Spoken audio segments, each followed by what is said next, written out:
Queridos irmãos, com muita alegria, eu quero cumprimentar a todos com a paz do Senhor. Estamos começando mais uma pré-aula da classe dos adultos da nossa Escola Bíblica Dominical. E convidamos você para ficarmos juntos aqui no nosso canal, Portal Escola Dominical, o canal da EBD, da Igreja Evangélica Assembleia de Deus, Ministério do Belém, em Guarulhos, São Paulo. E como já dissemos na aula anterior, o tema da nossa revista nesse trimestre é a supremacia das Escrituras, a inspirada, inerrante e infalível Palavra de Deus. E na aula de hoje estudaremos a lição número 6 com o tema A Bíblia como um guia para a vida. Veremos que o crente deve alicerçar a sua vida na Bíblia e que Deus é a fonte verdadeira da sabedoria. O salvo em Cristo deve viver com sabedoria e prudência. Se você deseja aprender mais sobre este importante assunto, então continue conosco no seu programa Escola Bíblica Dominical.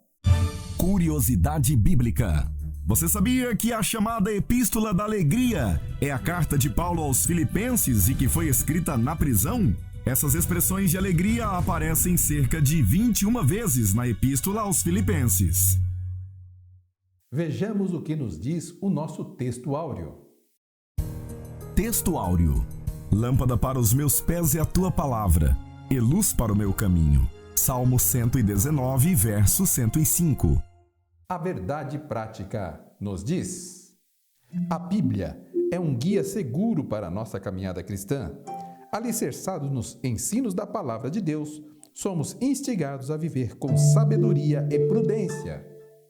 Leiamos agora a leitura bíblica em classe para a lição de hoje. Acompanhe conosco a Palavra do Senhor. Leitura bíblica em classe. Salmo 119, do verso 97 ao 105. Ó, quanto amo a tua lei!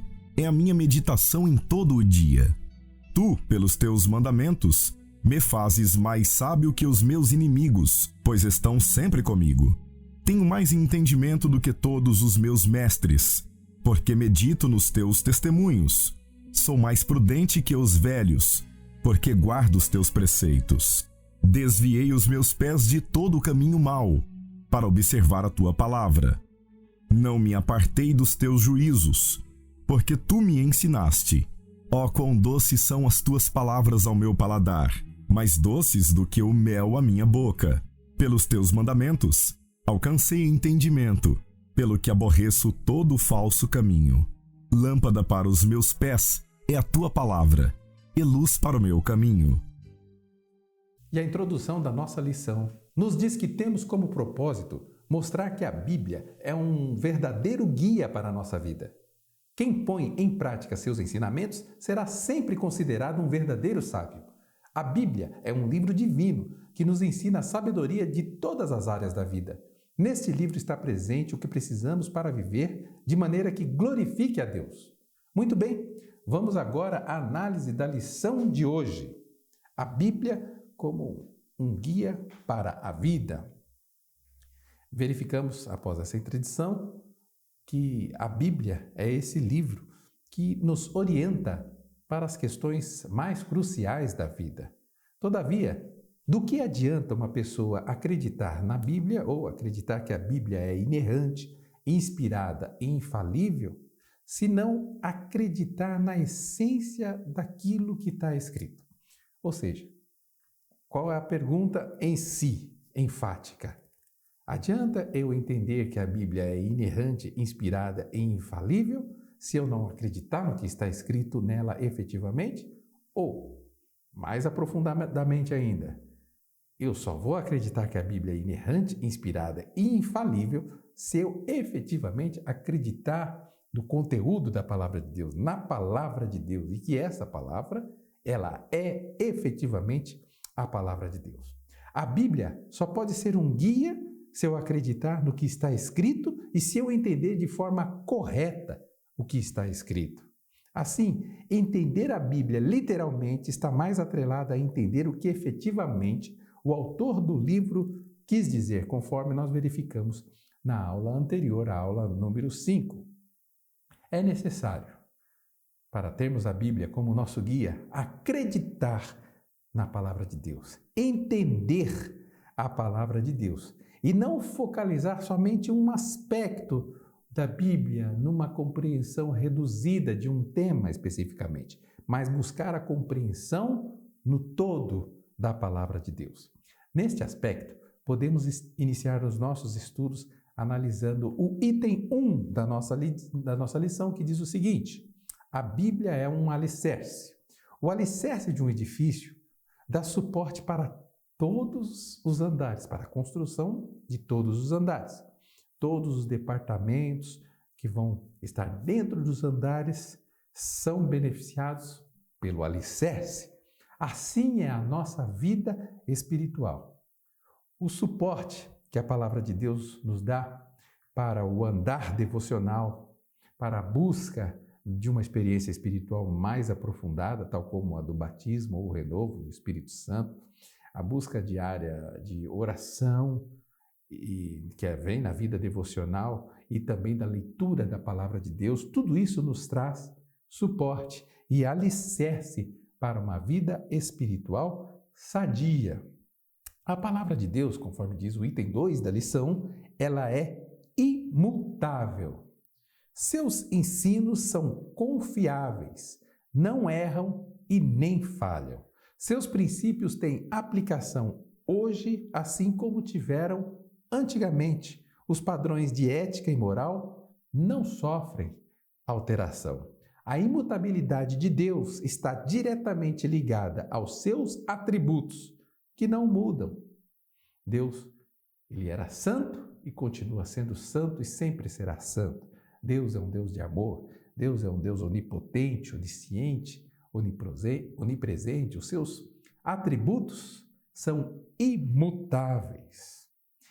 O item 2 ainda nos diz o seguinte, que a Bíblia nos torna pessoas sábias. E é interessante nós analisarmos aqui o conceito de sabedoria. Nós vamos verificar uma obra sob a perspectiva pentecostal que assegura que a sabedoria reúne o conhecimento da verdade com a experiência do cotidiano. Nós temos que buscar o entendimento, então, acerca do alcance dessa sabedoria, da progressividade no conhecimento, no entendimento para o alcance da sabedoria. Então, nós vamos verificar que a sabedoria é esse conjunto que depende, primeiramente, do conhecimento da palavra de Deus. Para obtermos, temos que ler a palavra de Deus, buscar, perscrutar, ler de forma sistemática ou de forma contínua, mas principalmente de forma disciplinada.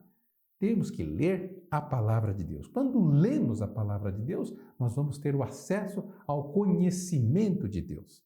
Mas isso é suficiente para termos uma experiência de vida com a palavra de Deus, uma experiência de uma palavra que venha guiar a nossa vida?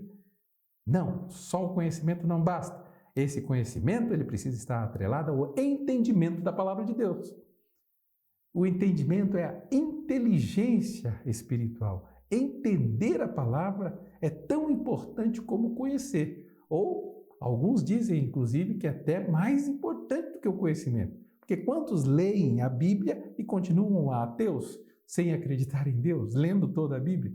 Agora, o que o entendimento ou a inteligência espiritual significa? Eu ler a palavra de Deus, conheço. Agora, entendo, eu discerno, eu começo a discernir a palavra de Deus, começo a entender o que a palavra de Deus efetivamente quer dizer para a minha vida ou dentro daquele contexto histórico que eu estou lendo. Então, eu preciso buscar ali uma forma de poder extrair da palavra de Deus um entendimento para a minha mente. E a sabedoria, ela está em qual aspecto? Depois que eu leio a Bíblia, conhecimento. Depois que eu busco o entendimento, eu vou me deparar com questões práticas na minha vida. E para decidir acerca do que eu vou fazer nos caminhos distantes ou nos caminhos diversos que eu tenho na minha vida, eu vou precisar do conhecimento da palavra, eu vou precisar entender a palavra de Deus para assim decidir. E quando eu decido baseado no conhecimento e no entendimento que eu tenho da palavra de Deus, eu vou decidir com sabedoria que vem do alto. Porque eu estou extraindo daquilo que eu entendi da palavra um caminho de vida, um caminho para a minha vida.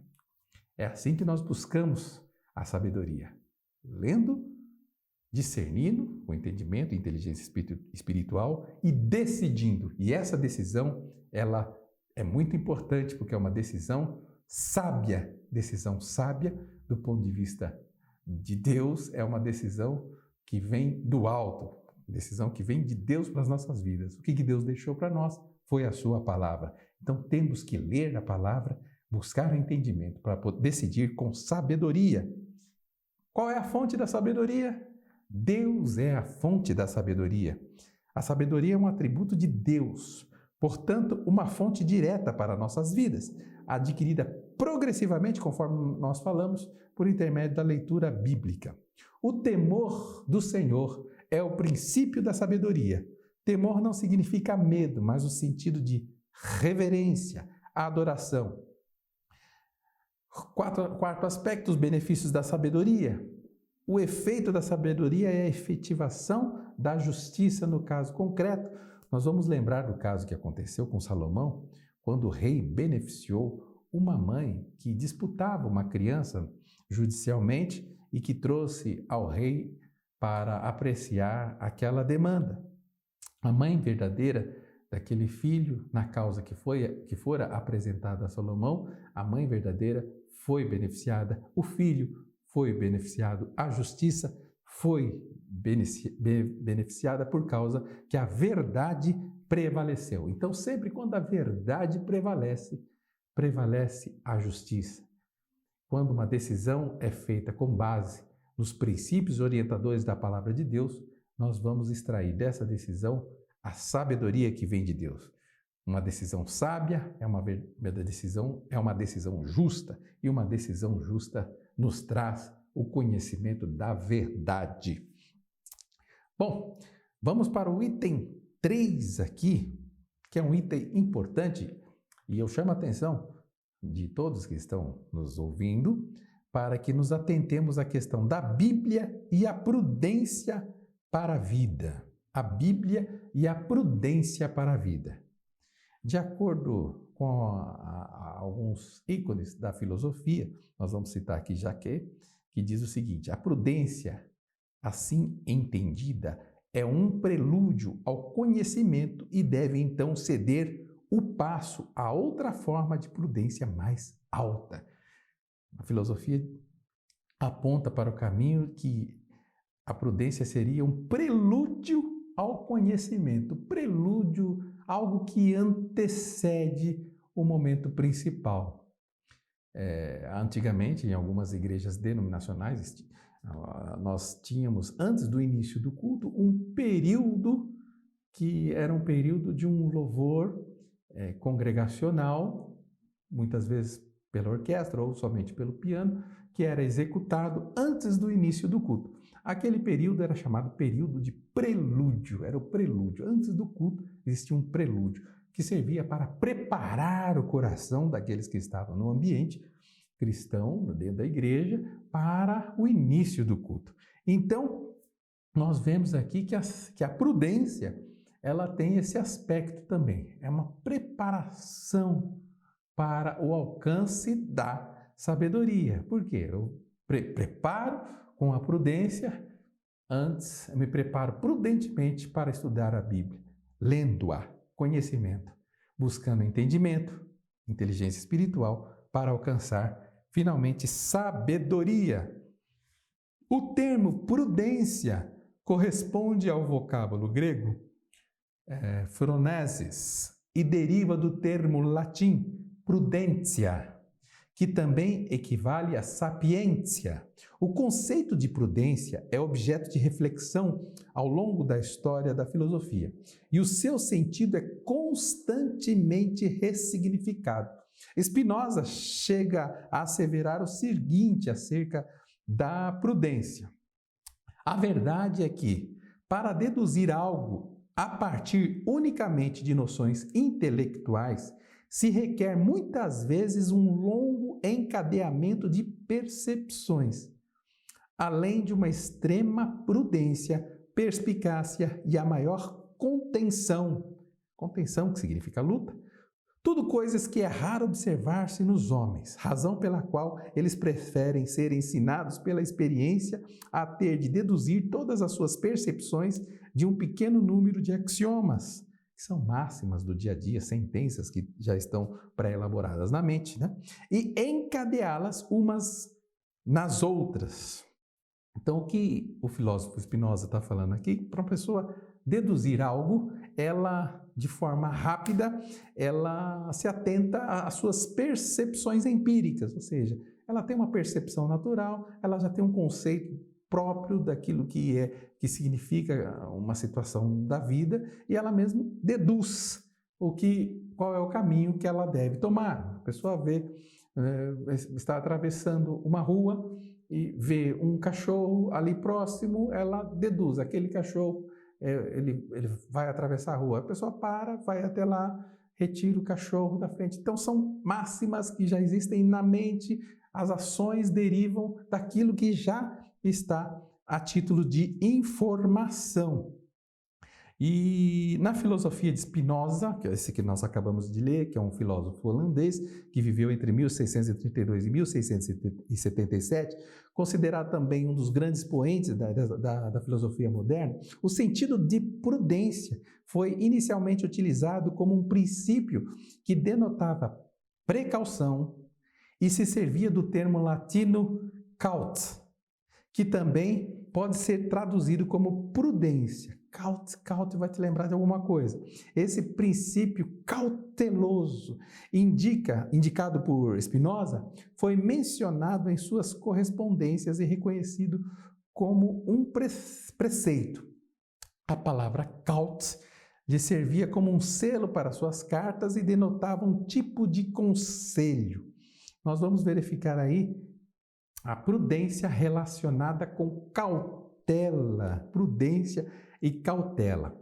Mateus, capítulo 10, versículo 16. Veja como muitas vezes a filosofia do homem e muitas vezes na palavra de Deus nós vamos ver que existe correlação naquilo que é verdadeiro do que os homens muitas vezes, mesmo sem ter o conhecimento bíblico, acabam escrevendo, mas no sentido da busca do significado de palavras. E nós estamos falando aqui de prudência. Nós vamos ver em Mateus capítulo 10, versículo 16, uma alusão clássica acerca da prudência. Jesus fala aos seus discípulos o seguinte: eis que vos envio como ovelhas ao meio de lobos. Portanto, sede prudentes como as serpentes e simples como as pombas. Dois aspectos interessantes. Prudência, vai chegar, a serpente, muitas vezes ela ataca o homem quando ela se sente o quê? Ameaçada. Então, prudência. A serpente, ela não sai atacando, ela fica ali paradinha, ela tem cautela. Pomba significa simplicidade. Ao mesmo tempo que a pessoa tem que ser prudente naquilo que vai falar, naquilo que vai dizer, naquilo que vai agir, a pessoa tem que agir com simplicidade, a simplicidade das pombas. A sabedoria e a prudência, por vezes, relaciona-se com o silêncio. Provérbios capítulo 17, o último versículo do capítulo 17, tem aquela frase emblemática que diz assim, que até o tolo reputa-se por sábio quando fica calado. O silêncio, de acordo com Baltazar Gracia Morales, o silêncio é o santuário da prudência. Interessante. Então, muitas vezes, uma atitude de silêncio pode fazer com que a prudência venha a ser exercida. Cícero nos fornece um conceito interessante acerca da prudência. Vamos ver? Prudência é saber distinguir as coisas desejáveis das que convém evitar. Ou seja, desejo algo, todavia, algumas que eu desejo eu tenho que evitar. Eu preciso evitar, porque não me convém. O apóstolo Paulo já chegou a falar e disse na palavra de Deus que todas as coisas me são lícitas, mas nem todas me convêm. Então eu posso ver que algo é lícito, mas quando eu for agir, eu preciso analisar se convém ou não. Essa análise de atitude é uma análise que faz a pessoa que exerce esse tipo de posicionamento a ser prudente. Vamos continuar aqui. Por quê? Miguel de Cervantes discorre sobre as bases da prudência. Miguel de Cervantes, ele discorre no seguinte aspecto, citando a seguinte frase: uma das bases da prudência é não fazer por mal o que se pode fazer por bem. Se eu posso fazer algo de forma boa, por que eu vou fazer aquele algo agindo de forma maléfica? Se eu posso fazer o bem, entregar algo a alguém, um presente, eu tenho que buscar a fazer isso de forma boa, com o coração aberto, buscando que aquele ato seja legitimado pela minha boa conduta e não por intransigência, intolerância, rancor. Salomão nos diz lá em Provérbios que dá instrução ao sábio e ele se fará mais sábio ainda. Ensina ao justo e ele crescerá em prudência. Vitor Hugo encerra dizendo assim: a prudência é a filha mais velha da sabedoria. Veja bem, prudência, conhecimento, entendimento, que significa inteligência espiritual, e sabedoria. Todos esses aspectos relacionados ao caráter de Deus estão correlacionados. Na última parte da nossa lição, nós vamos verificar os benefícios da prudência e o comentarista elenca o autocontrole, a humildade para não exibir conhecimento, a correta tomada de decisões, o pensar antes de agir para não ser influenciado, o alcance de boa reputação e alta posição, a sujeição ao aprendizado e à correção e o desviar-se do perigo por meio de soluções antecipadas. É aquela pessoa que olha lá na frente qual vai ser a consequência dos seus atos.